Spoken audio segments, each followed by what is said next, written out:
Bueno, damos gracias a Dios nuevamente de poder estar aquí y Dios bendiga también a quienes escuchan el día de hoy la predicación, este video o esta transmisión. Se puede ver a través de internet también. Dios bendiga a cada uno de los que están aquí. Damos gracias a Dios de que tenemos esta oportunidad de reunirnos de manera presencial. Podemos reunirnos en esta ciudad. La pandemia no ha pasado, en muchos lugares del mundo aún hay altas restricciones, pero gracias a Dios porque en Illapel podemos tener la libertad de al menos de esta manera reunirnos y volver a estar juntos domingo a domingo. Tome su Biblia en el Salmo 56, como es nuestra costumbre. Leemos un salmo antes de comenzar con la predicación y hemos ido de manera consecutiva, salmo a salmo, avanzando. Algunos más largos lo hemos leído en 2 domingos, pero en general podemos decir que llevamos más de 56 domingos leyendo un salmo. Y es bueno que meditemos en ellos. Los salmos fueron escritos muchas veces en momentos de aflicción, en momentos de dificultad. Los salmos fueron muchas veces escritos en momentos en los cuales no había salvación desde el punto de vista humano, pero Dios manifestaba su poder y su gracia de manera sobrenatural a favor de los que le temen. Y de hecho el Salmo 56, el que vamos a leer hoy día, habla precisamente de un hombre que está en problemas. Es el mismo David el que escribe, cuando estuvo entre los filisteos, hombres paganos, hombres crueles, hombres que querían atentar contra su vida. Recuerden que David fue rey de Israel. Y David fue no cualquier rey de Israel, sino tal vez el más grande rey humano que ha tenido Israel. Y logró grandes batallas contra los filisteos. David escribe este salmo en un momento de dificultad, este salmo en momentos de estar en debilidad. Realmente, él estaba en debilidad, estaba en medio de sus enemigos y su confianza no era su ejército, no era su capacidad, su inteligencia, sino que su confianza era el Señor. Y eso hizo la diferencia en este hombre. Leamos juntos el Salmo número 56. Dice: Ten misericordia de mí, oh Dios, porque me devoraría el hombre. Me oprime combatiéndome cada día. Todo el día mis enemigos me pisotean, porque muchos son los que pelean contra mí con soberbia. En el día que temo, yo en ti confío. En Dios alabaré su palabra. En Dios he confiado, no temeré. ¿Qué puede hacerme el hombre? Todos los días ellos pervierten mi causa. Contra mí son todos sus pensamientos para mal. Se reúnen, se esconden, miran atentamente mis pasos, como quienes acechan a mi alma. Pésalos según su iniquidad, oh Dios, y derriba en tu furor a los pueblos. Mis huidas tú has contado, pon mis lágrimas en tu redoma. ¿No están ellas en tu libro? Serán luego vueltos atrás mis enemigos el día en que yo clamare. Esto sé, que Dios está por mí. En Dios alabaré su palabra, en Jehová su palabra alabaré. En Dios he confiado, no temeré. ¿Qué puede hacerme el hombre? Sobre mí, oh Dios, están tus votos, te tributaré alabanzas, porque has librado mi alma de la muerte y mis pies de caída, para que ande delante de Dios en la luz de los que viven. Aquí el salmista habla acerca del cuidado que Dios tiene sobre su vida, aún en medio de las dificultades. Él dice: mis huidas tú has contado. Y le dice: pon mis lágrimas en tu redoma, como decirle, pon mis lágrimas en tu frasco. Y la Biblia nos muestra que Jesús después dijo que ni aún un cabello de nuestra cabeza caía al suelo sin que nuestro Padre lo supiera. Él está atento a cada caminar de sus hijos. Él está atento a cada lágrima de sus hijos. Él las conoce, Él las cuenta. Nosotros no las contamos, pero el Señor sabe cuántas lágrimas derraman sus hijos. Y este hijo de Dios, David, levanta su clamor y confía en Dios, espera en Él. Y dice en Dios alabaré su palabra, en Jehová su palabra alabaré. La confianza de David no está en su habilidad, no está en su capacidad como ser humano o en su obra piadosa, sino que está en la palabra de Dios. Y esa también es nuestra confianza. Así que yo le invito en el día de hoy a estar confiado en la palabra de Dios, en que sea la palabra la que haga la obra en su corazón. Que usted pueda estar atento a su voz, como les decía el domingo pasado, hacer atento el oído a la voz del Señor. Que cada uno se esfuerce por escuchar la palabra de Dios y recibirá la recompensa. Esto es lo que dice el salmista: sobre mí, oh Dios, están tus votos, te tributaré alabanza, porque has librado de la muerte, mi alma de la muerte, y mis pies de caída. ¿Cómo nos librará el Señor de la muerte y de caída y de tropiezos? Sino a través de su palabra, la cual es lámpara para nuestros pies y lumbrera en nuestro camino. Así que haga estar atento su oído. Si usted está pasando por aflicción o dificultad, con mayor razón, haga como el salmista, quien hizo estar atento su oído al Señor, a su palabra, y en su palabra se fortaleció y pudo ver la victoria que Dios trajo, porque él andaba delante de Dios y porque en la luz del Señor se sostuvo. Oremos para pedirle al Señor que nos guíe también ahora en el comprender la palabra del Señor, en comprender el mensaje de la carta a los Corintios que hemos estado leyendo y que hoy nos corresponde continuar analizando. Padre eterno, tu nombre es santo sobre toda la tierra, ninguno hay como tú. Tú eres Dios, tú creaste los cielos y la tierra, en tus manos están nuestras vidas, Señor. Y confiamos en tu palabra, Dios, porque tu palabra es eterna. El cielo y la tierra pasarán, pero tus palabras no pasarán. Todo podrá ser removido, pero tu palabra permanece para siempre, Señor. Tú no fallas, tú no faltas, Señor. Sea todo hombre mentiroso y sea Dios veraz. Tú eres verdadero, Señor, y nosotros te alabamos y alabamos tu palabra. Queremos ahora cerrar nuestra boca, acallar nuestra alma y dejar de pensar con soberbia y con orgullo, queriendo nosotros tomar con nuestra sabiduría nuestro caminar. Y queremos delante de ti reconocer que tu palabra es verdad y ser guiados por ella, que ella enderece nuestros pasos, que ella nos alumbre por donde debemos caminar. Confiamos en tu amor, que tú conoces cada lágrima que ha salido de nuestros ojos, conoces cada aflicción que hay en nosotros, y que en tu misericordia tú eres nuestra ayuda y vendrás a nuestro socorro en cualquier circunstancia, porque para ti no hay cosa difícil, porque tú eres Dios. Te alabamos y te adoramos, y en tu palabra nos gozamos, Señor. En tu palabra te adoramos, en el nombre de Jesucristo, nuestro Salvador. Amén.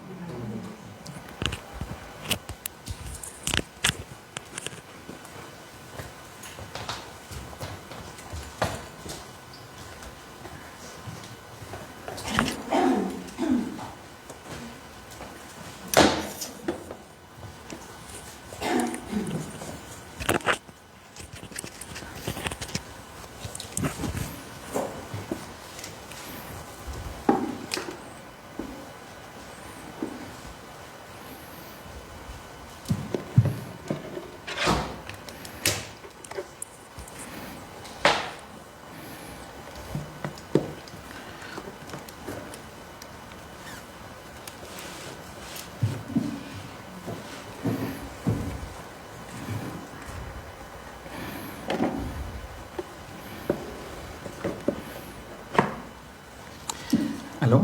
Sí. Bueno, muy buenos días a los que no haya saludado, pero creo que a todos me tocó verlos entrar. Contento de estar un domingo más, ciertamente, acá para aprender y conocer de la palabra del Señor. Realmente seguimos insistiendo en este punto de que puedan venir. Quedan todavía algunos espacios, quedan todavía algunos asientos. Hemos aumentado un poco la capacidad y les recuerdo que aún si estuviéramos llenos, prefiero irme yo para que ustedes estén acá y puedan escuchar de primera fuente lo que Dios nos muestra a través de su palabra. Así que siempre le decimos lo mismo, los que están acá ya han llegado, pero los que están viéndonos ahora por la transmisión, les pedimos que también se hagan el ánimo, la disposición, el tiempo para venir, porque nunca es lo mismo. Y aprovechamos, como decía Juan Manuel, la oportunidad, ya que no sabemos qué va a pasar mañana, los meses próximos, la pandemia, un segundo rebrote, se habla, solamente Dios conoce qué va a pasar, pero de manera que si tenemos oportunidad, tenemos que aprovecharla.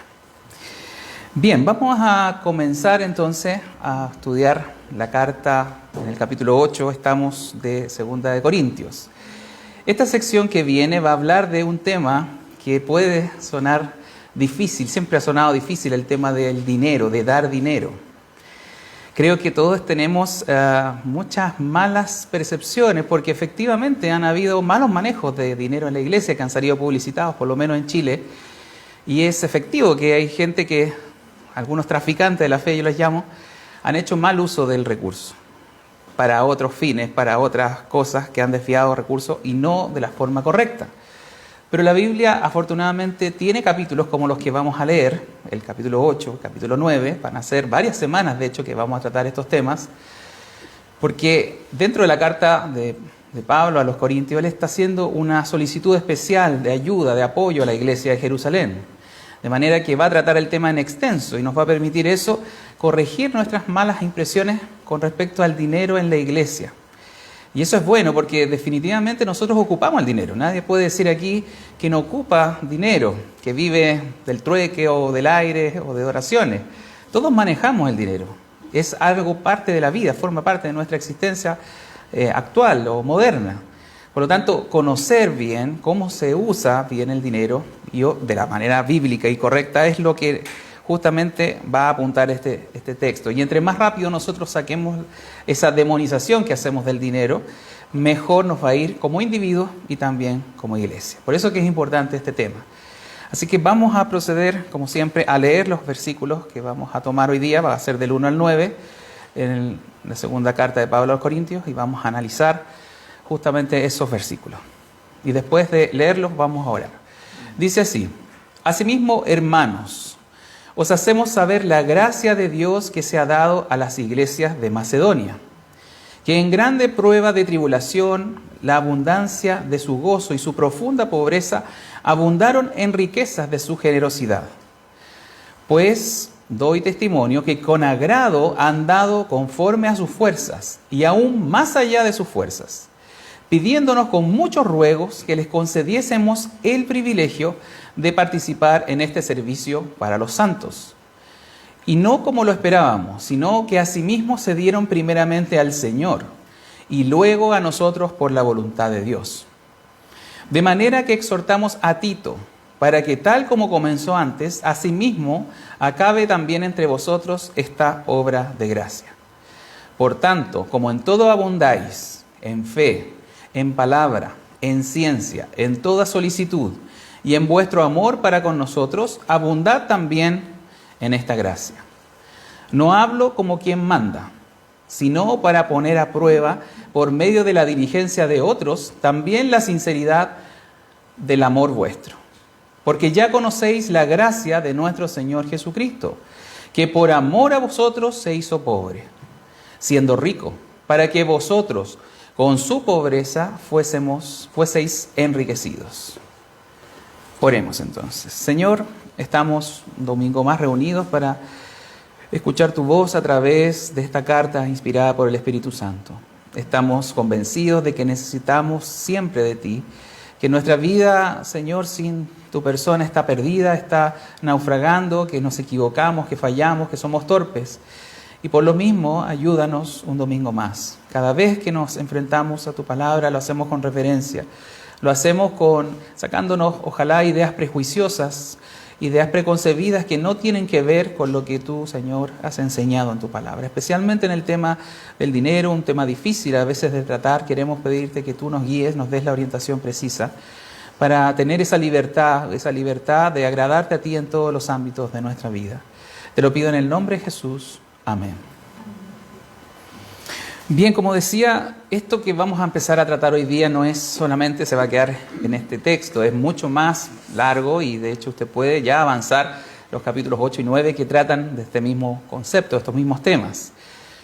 Pero lo que estaba sucediendo, y tenemos que poner un poco el contexto histórico, es que la iglesia de Jerusalén, la iglesia, podría decir, madre de todas las iglesias, porque de ahí partió el Evangelio, porque ahí murió Cristo, ahí tuvo sus primeros discípulos, comenzó a crecer, obviamente, la gente que conocía el cristianismo, pero la iglesia en Jerusalén fue muy perseguida. Y en los años en que estamos hablando de esta carta, obviamente estaban pasándola mal. Había mucha persecución, primero de parte de los judíos, que no aceptaban esta nueva religión, que incluso la denominaban así, al cristianismo. No era parte de su ortodoxia, no era parte del judaísmo, la vieron como algo que estaba extraviado de lo que ellos habían recibido por medio de Moisés y las leyes.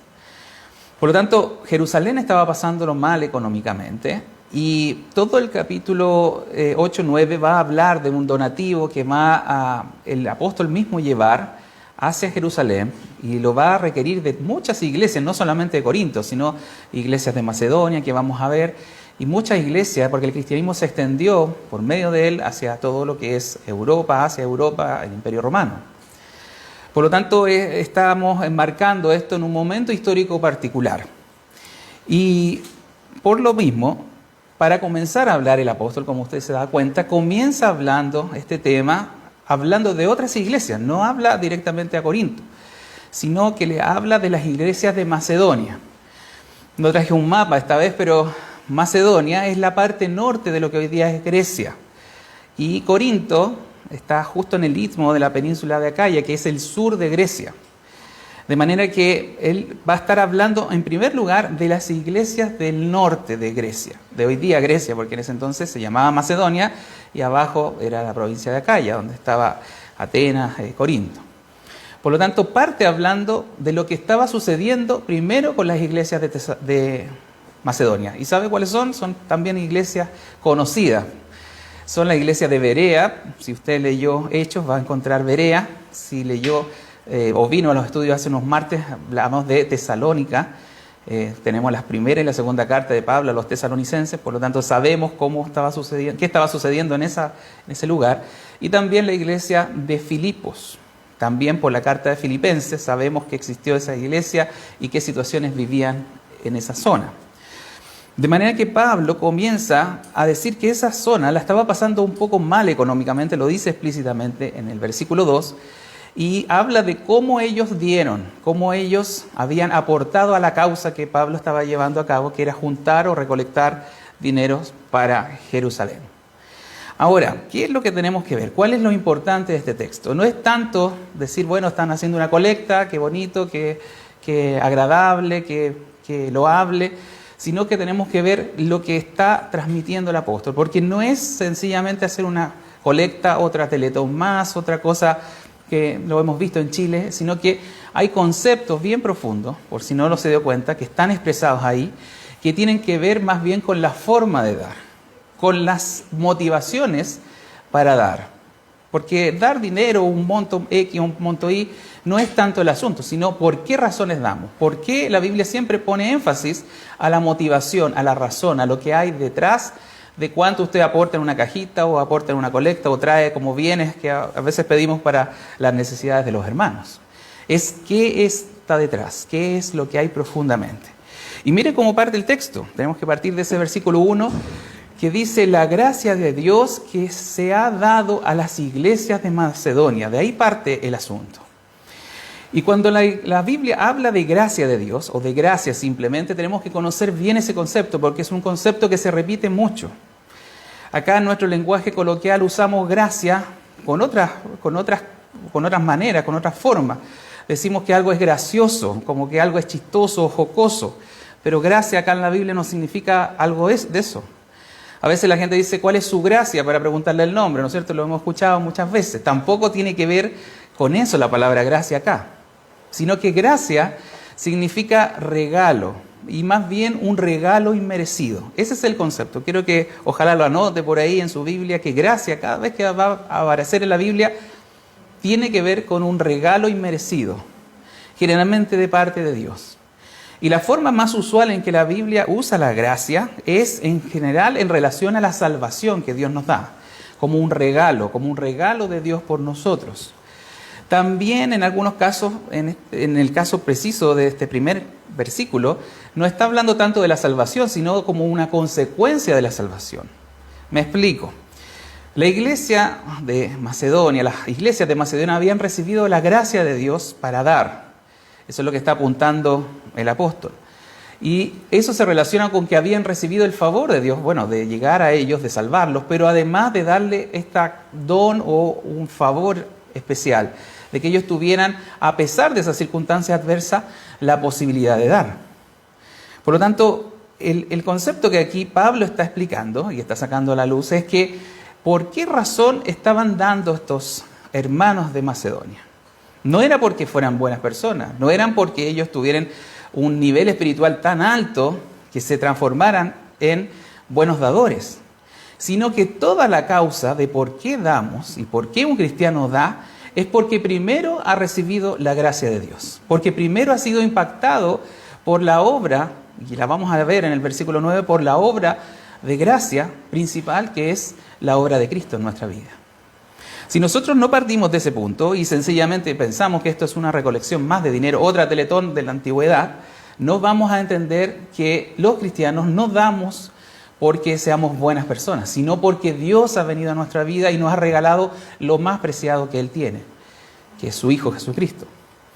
Por lo tanto, este amor, esta generosidad que ellos demuestran, tiene que ver, ¿no es cierto?, con la entrega primero de Dios, porque Dios nos ha amado primero.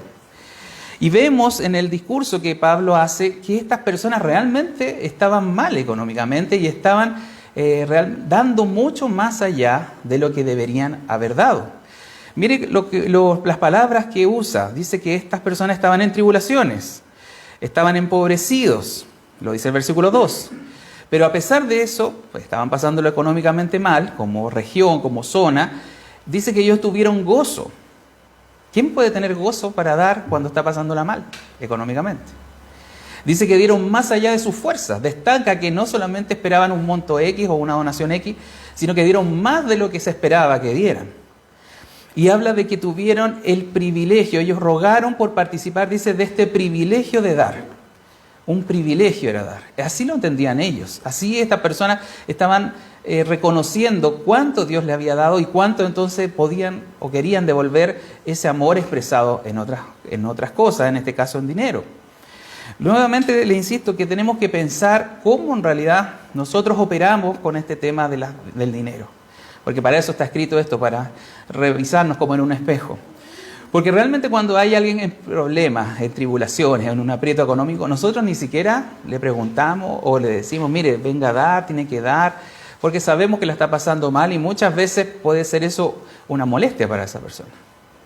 Pero mire cómo es el carácter diferente de estos hermanos de Macedonia, que ellos solicitaron dar, ellos querían participar de este privilegio.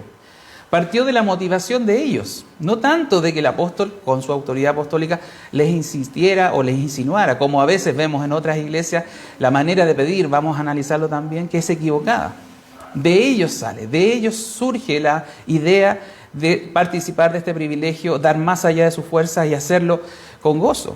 Y esto nos debe llenar un poco de asombro y de desconcierto en parte, pero tenemos que volver al punto de qué es lo que hace Dios para lograr eso en las personas. Cómo Dios puede cambiar nuestro corazón egoísta, naturalmente que tenemos, por ahora dar más allá de mis fuerzas, más allá de lo que debería dar, darlo con gozo y darlo entendiendo como un privilegio el dar. Tiene que pasar algo. Y ese es el punto más importante que esta palabra nos enseña. Porque yo hoy día veo lamentablemente mucho error en la gente cuando habla de los dineros o cuando hablamos de los donativos. La gente está muy hablando mal de la iglesia y quiero ponerlo en un tono bien general. ¿Por qué? Porque dicen, no, esta iglesia se dedica a puro a hacer reuniones, nunca ayuda. Critican a la iglesia porque en el fondo pareciera que nos preocupamos más de estar predicando, que eso es cierto, más que andar ayudando. Algunos dicen, tienen tantos templos grandes, podrían albergar gente, podrían aportar más económicamente al vecino, al amigo, al de más allá. Transformar una iglesia en una caridad. Y hay que tener cuidado en eso, porque realmente tenemos que hacer el énfasis correcto. La iglesia tiene obviamente como función predicar el evangelio como primera misión. Y obviamente cada uno individualmente tiene como misión también amar a Dios primeramente y al prójimo como uno mismo. Eso lo sabemos, Cristo lo enseñó en Mateo 22:37. Pero muchas veces la gente ha transformado el dar al prójimo o el ayudar al prójimo como que eso es la religión, como que eso es el cristianismo, como que eso es el centro de la situación, de la discusión. Y hay un error que es sutil y que puede desviarnos de lo esencial. Porque efectivamente si usted ayuda al prójimo, pero no lo hace por la razón correcta, como lo estaban haciendo o entendiendo los de Macedonia, entonces realmente lo que está buscando es otra cosa. Está buscando una autopromoción, está buscando a veces las luces, los flash, hoy día las selfies de todo lo que es las redes sociales, y entonces estamos haciéndolo mal, estamos finalmente pecando porque nos queremos transformar nosotros en los protagonistas del dar. Cuando vemos la Biblia que nos habla de un orden divino en esto, que primero siempre es amar a Dios por sobre todas las cosas, siempre, siempre. Y si yo cambio el orden y creo que el cristianismo es más dar a los demás, entonces estoy faltando a ese orden que Cristo mismo lo enseñó. Y hay un riesgo grande porque yo puedo a veces tomar los donativos o la caridad que yo haga como una forma de ocultar o tapar mis pecados delante del Señor. Y eso sucede mucho. Y déjeme decirle, no quiero poner ejemplos, pero hay tanto cristianismo y tanto cristiano que a veces ofende a Dios diariamente. En su empresa a veces hace un desfalco, a veces hace un robo, hace cualquier situación, pero no, él es una buena persona. Todos los compañeros ven que él le da desayuno a los indigentes, por ejemplo. Pero está pecando contra Dios y está, por otro lado, supuestamente amando al prójimo. Eso no puede ser, eso es incongruencia. O bueno, poniendo un tono más familiar, ¿cuántos problemas a veces están con las esposas, con los esposos, engañando o cosas así, y también tapando a veces situaciones de ese índole por dar o por mostrarse buena gente? La gente que mira de afuera exteriormente, claro, nos ve dando una ayuda y dice, oye, miren, qué gran cristiano, qué buena persona. Pero estamos ocultando con eso, o tapando, o disimulando lo peor que podemos hacer, que es, primero, pecando contra Dios. A veces incluso el pecado contra Dios colateralmente daña a otra persona. Entonces no importa que usted dé por un lado, si pecando contra Dios, también pecamos contra el prójimo. Entonces tenemos que volver a entender que realmente lo más importante es amar a Dios por sobre todas las cosas. Y secundariamente tenemos que entregar a otros porque Dios me amó primero. Eso es lo que dice Juan en su primera carta, capítulo 4. Dice que nosotros amamos porque Él nos amó primero. Usted no puede dar un verdadero amor, no puede dar un verdadero donativo si no viene primero del amor de Dios que ha llegado a su vida. Porque si no, lo que está buscando son otras cosas. Y generalmente tapamos y metemos debajo de la alfombra muchas de esas situaciones pecaminosas, torcidas, y tratamos de mostrarnos lo que hacían los fariseos hipócritamente, con la levadura de los fariseos, inflados porque hacemos tal o cual cosa, damos más o menos dinero. Y eso no puede ser, estamos haciendo una lectura equivocada de un concepto que es básico, que es amar a Dios para después amar al prójimo como uno mismo. Por eso si tenemos este correcto entendimiento, nunca vamos a dar de una manera equivocada, lo vamos a hacer, empezar a hacerlo como los de Macedonia, vamos a entender por qué razón damos. Y ahí entonces va a surgir esta característica que vemos en el texto, dar con gozo. Yo generalmente no veo mucho gozo cuando entregan un billetito acá. No, eso en otra iglesia yo veo que pasa. En realidad nos entristece a veces, porque pensamos que es algo nuestro, que estamos perdiendo al dar. Pero estos hermanos tenían gozo y pidieron dar, que es otra cosa que nos cuesta. Nosotros ponemos la cajita, ¿no es cierto? Y si no estuviera la cajita, a lo mejor nadie daría. A lo mejor en los tiempos que no estábamos reunidos, nadie se acordó de decir, ¿sabe? ¿Podría aportar? ¿Dónde puedo? Porque igual hay necesidades que hay que ayudar. Entonces, si no estuviera la cajita, a lo mejor nadie daría, porque está ahí para pedir. Y no puede ser eso. Tenemos que comprender que nuestra vida tiene que ser una retribución a Dios en alguna manera. Y como Dios es rico y no necesita nada, ¿a quién puedo ayudar? ¿A quién puedo dirigir ese agradecimiento? Es a mis hermanos, es a los que veo. Por eso Juan también dice algo parecido, un descriptivo de que si nosotros no vemos a Dios y decimos que lo amamos, entonces ¿por qué a nuestro hermano que vemos realmente no podemos amarle, dándole o ofreciéndole cosas? Estoy parafraseando a Juan en su primera carta. Por eso es que tenemos que considerar este aspecto. No podemos equivocarnos, tenemos que ver estas razones correctas, estas razones reales. Y vemos cómo el apóstol aclara aún más el punto cuando dice en el versículo 5 que asimismo se dieron primero al Señor. Leamos de nuevo esa parte. Asimismo se dieron primero al Señor y luego a nosotros por la voluntad de Dios. ¿Ve cómo está Dios detrás de todas las situaciones? No es que los macedonios sean superhombres o supercristianos, sino que fue la voluntad de Dios primero de llegar con el Evangelio a ellos, de llegar con la buena noticia, que los transformó. Y primero se dieron al Señor, que es lo correcto, que ahí está el orden. Amar a Dios primeramente, cumplirle a Él con toda su fuerza, para después reflejar en el amor al prójimo. Se dieron primero al Señor y luego a nosotros. Bueno, está hablando de ellos como en su rol de apóstol, ¿no es cierto?, y de encargado de hacer esta recaudación. Entonces entendieron que había que aportar a esta causa. Lo dieron a ellos. Y aún esa ayuda fue por la voluntad de Dios. Por lo tanto, esta conducta impulsada por la gracia, que va a solicitar la ayuda, que vemos ahora en los versículos 6, tenemos que aclarar que Tito, por ahí aparece Tito, ya había comenzado este pedir de dinero. Esto no es como una campaña corta de requerir recursos, sino que esto fue dado por años. Esto en el capítulo 16 de 1 Corintios no lo traje, no lo cité ahora, pero ahí parte Pablo mandando a Tito que comience esta obra de caridad a los hermanos de Jerusalén. Y entre la primera y la segunda carta al menos han pasado 4 años. Por lo tanto, ellos ya habían dado una cantidad, habían pasado 4 años y ahora nuevamente Tito se es encargado de volver a insistir en el tema, de volver a pedir más recursos para esta misma causa. Ahora, quiero hacer el segundo punto que quiero conversar es cómo se pide, cómo se solicita esta ayuda, cómo Pablo pone la solicitud, cómo lo hace. Porque sabemos que le está pidiendo dinero, pero no da lo mismo como pedir. Hay una forma también correcta de solicitar la ayuda, que hoy día, lamentablemente, y vamos a comentarlo, se está equivocando, porque no se hace de la manera bíblica. Veamos lo que nos dice este texto.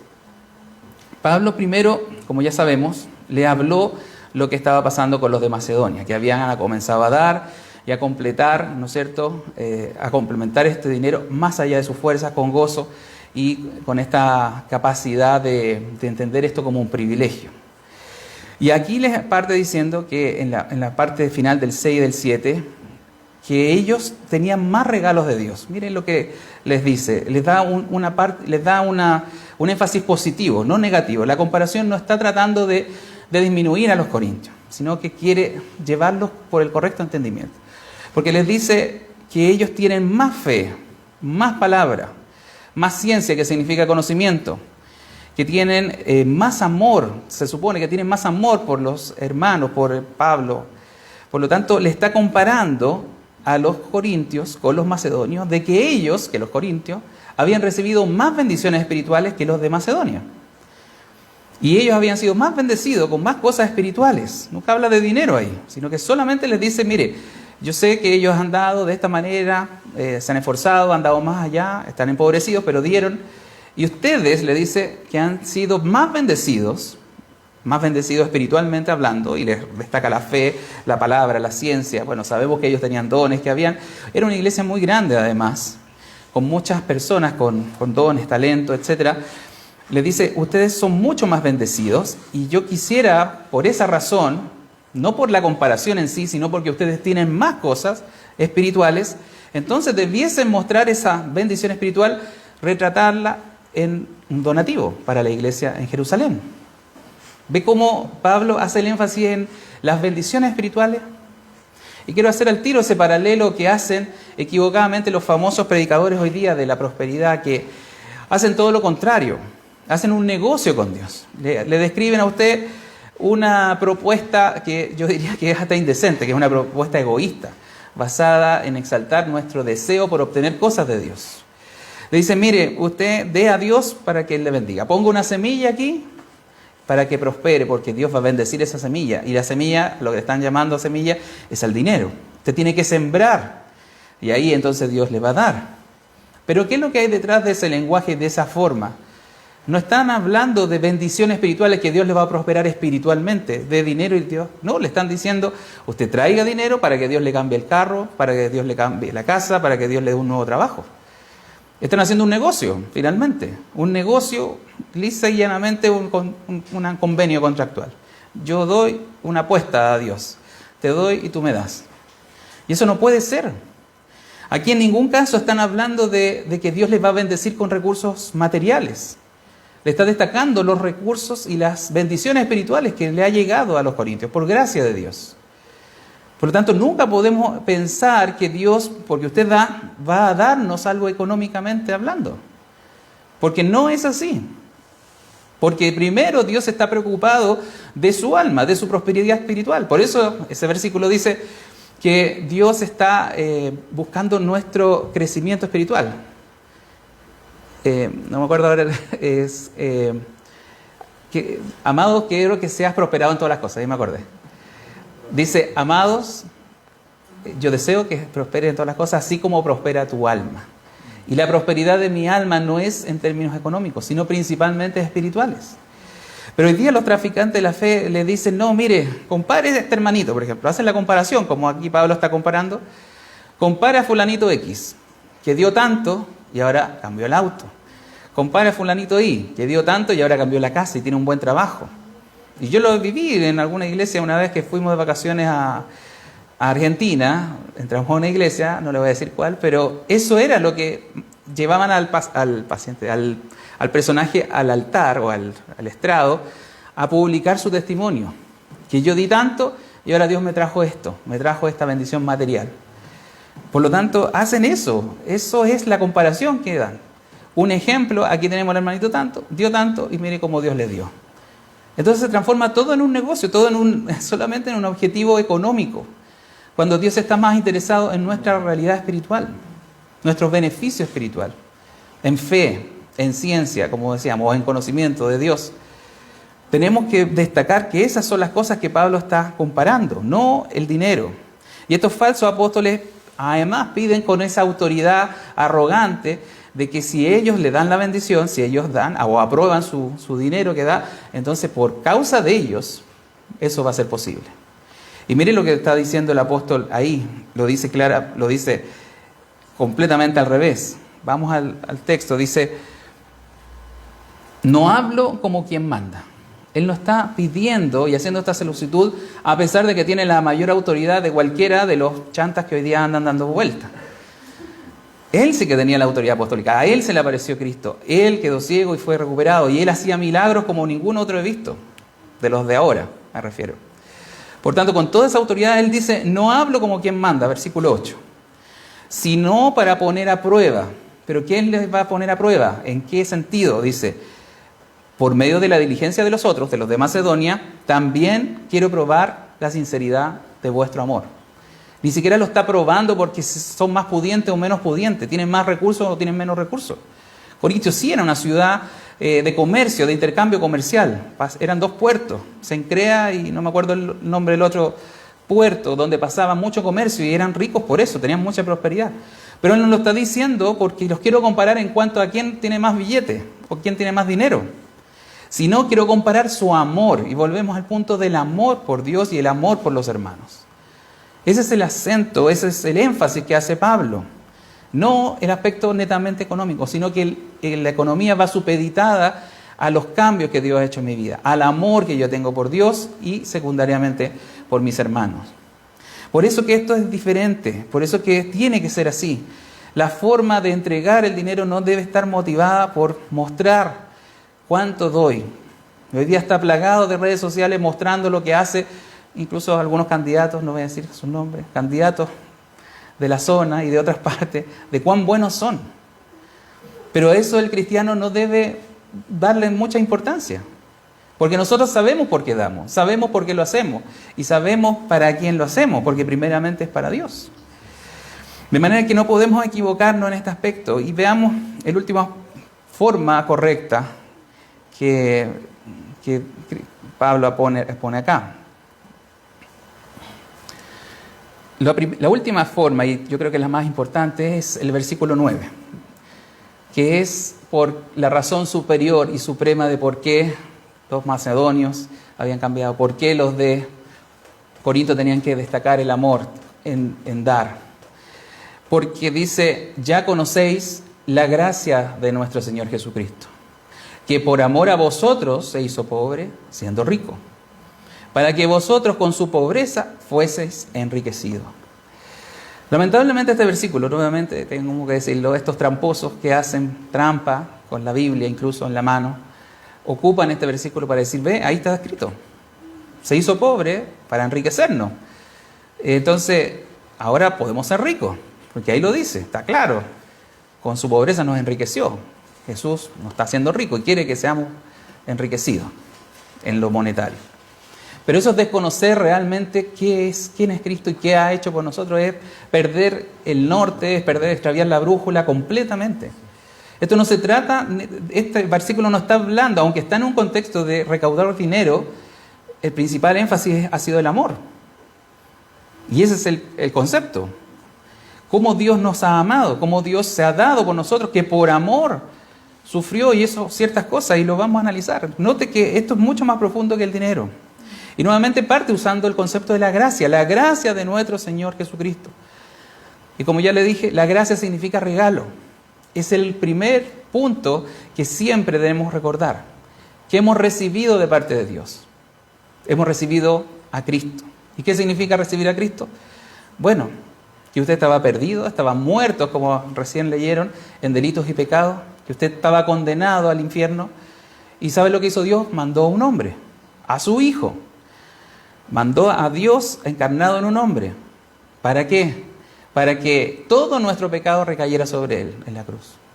Y Él muriera en reemplazo del castigo justo que debíamos pagar.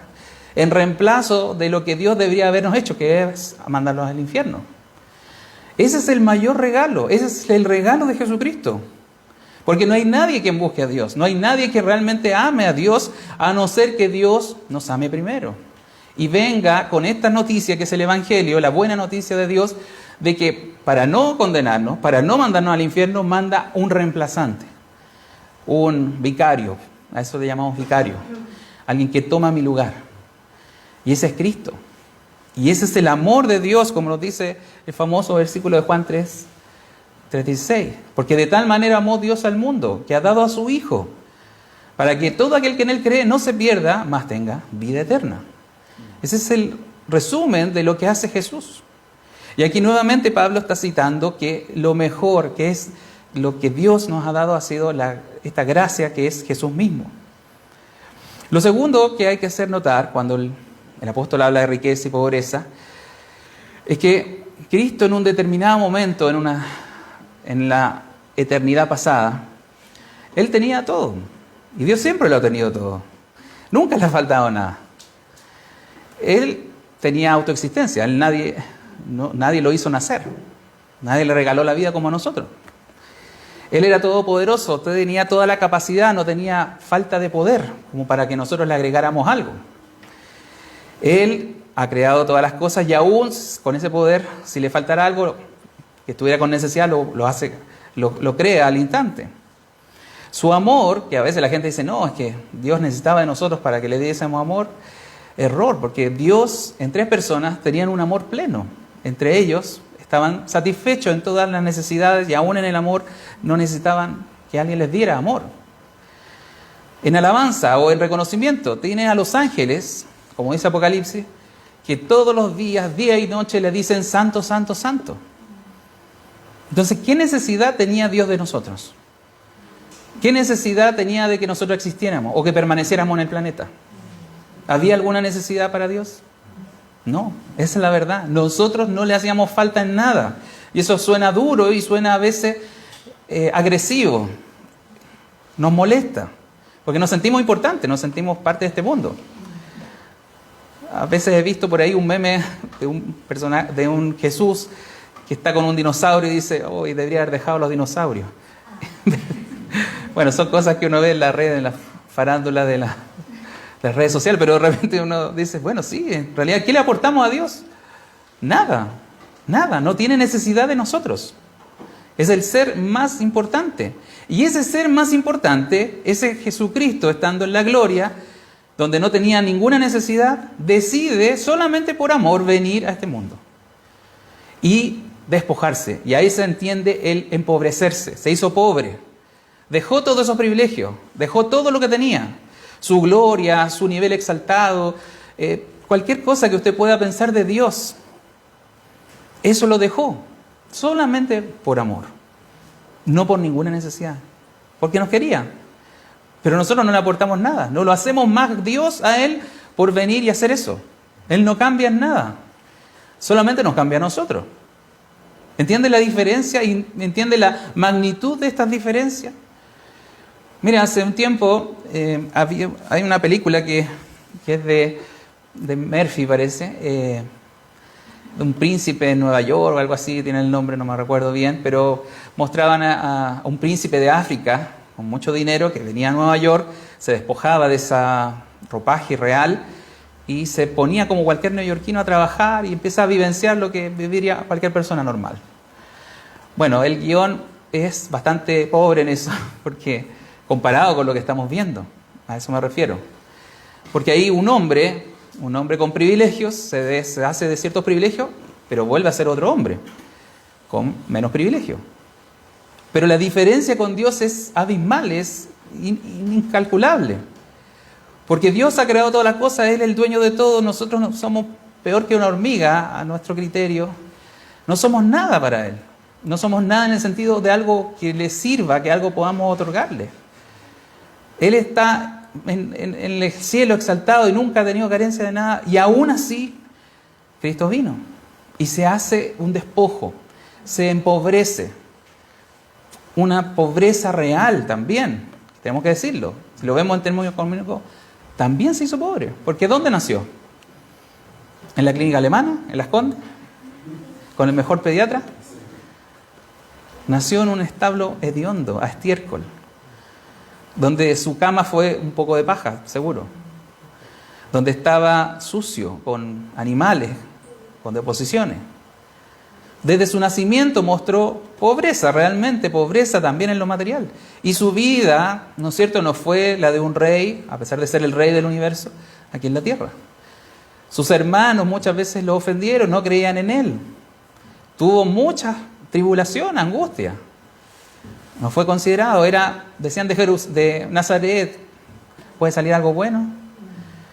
¿Cuántas veces a Cristo lo ningunearon, siendo el rey del universo, en persona, acá en la tierra? No tenía dónde recostar su cabeza. Las zorras tienen guarida, pero el Hijo del Hombre no tiene dónde recostar su cabeza. Muy bien, está atento a la prédica.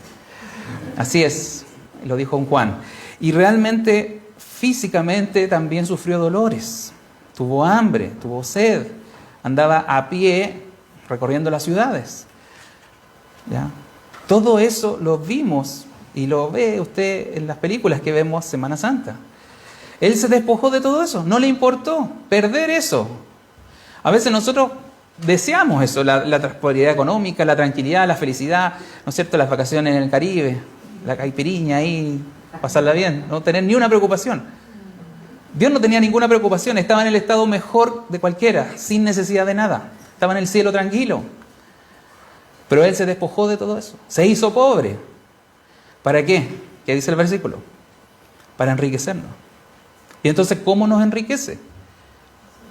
¿Usted cree que está pensando en este mundo? ¿Está pensando en un auto nuevo, una casa nueva? No. Él no está enriqueciendo porque nos quiere llevar al lugar donde Él vive. Al lugar donde es perfecto, donde no hay sufrimiento, donde no hay dolor, donde está todo satisfecho. Él está pensando en el cielo. Pablo está pensando en el cielo, en la salvación que nos da vida eterna por medio de Jesús, por medio de creer en Él.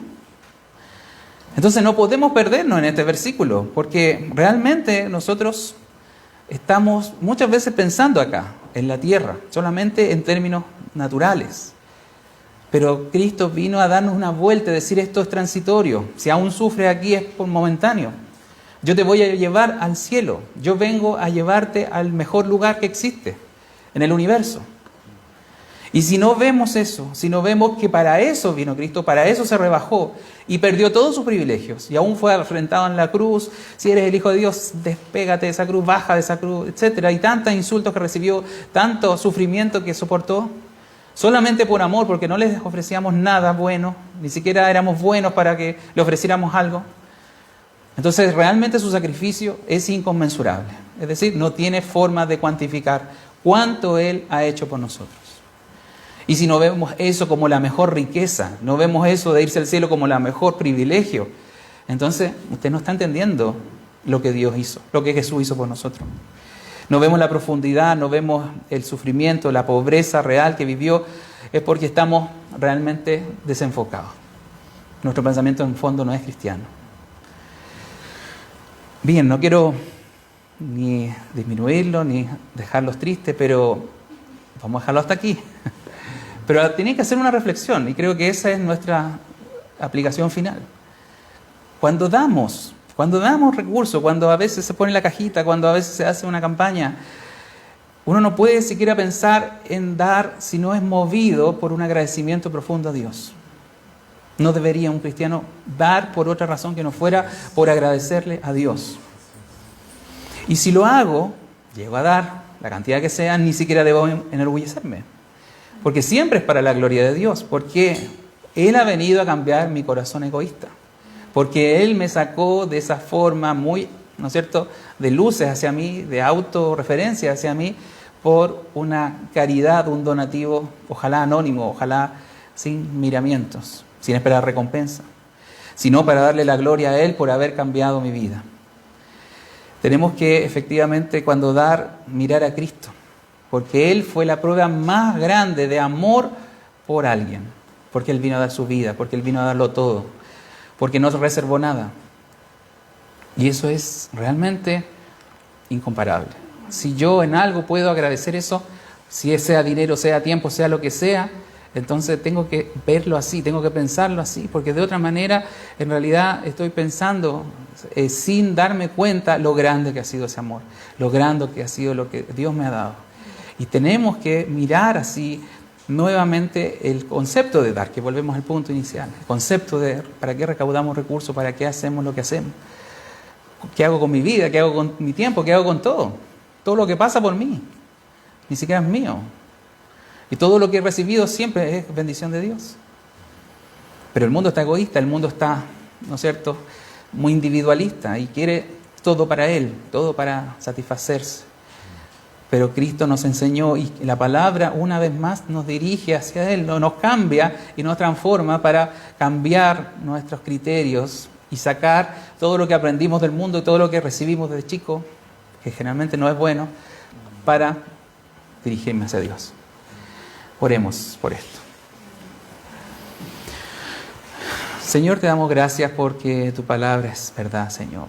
Y es la única que tiene el poder y la capacidad de cambiar nuestras vidas, Señor. Lo hemos comentado muchas veces, lo hemos vivido muchas veces. Y una vez más yo deseo, Señor, que esta palabra que hemos hablado, el mensaje, Señor, que hemos revisado, pueda servirnos para darnos a entender quién eres tú, lo grande que has sido, lo bueno que has sido, lo incomparable que ha sido tu amor por nosotros, para que nosotros entendamos que cuando hay que dar, lo hagamos por la razón correcta, lo hagamos de la forma correcta. Y que, Señor, no miremos a otro, no miremos solamente a ti, a tu gran amor. Bendecimos tu nombre esta mañana y te damos gracias, Señor, porque estás haciendo cambios profundos en nuestras vidas, gracias a tu palabra, por tu voluntad. Una vez más pido, Señor, por los que nos están viendo a través de Facebook y también los que están aquí presencialmente, para que tu palabra también sea completada en ellos, para que tu palabra pueda hacer la obra, no vuelva a ti vacía, como dice en Isaías, y que tú puedas hacer los cambios precisos, Señor, para transformar nuestra existencia completa y ser dignos hijos tuyos. Bendice, Señor, lo que hemos compartido, que en la semana podamos también volver a vernos el martes, las reuniones por Zoom o por Meet que realizamos en las casas, y finalmente el domingo tengamos otro encuentro para regocijarnos, para alabarte por lo que ya has hecho por nuestras vidas. Te lo pido en el nombre de Jesús. Amén.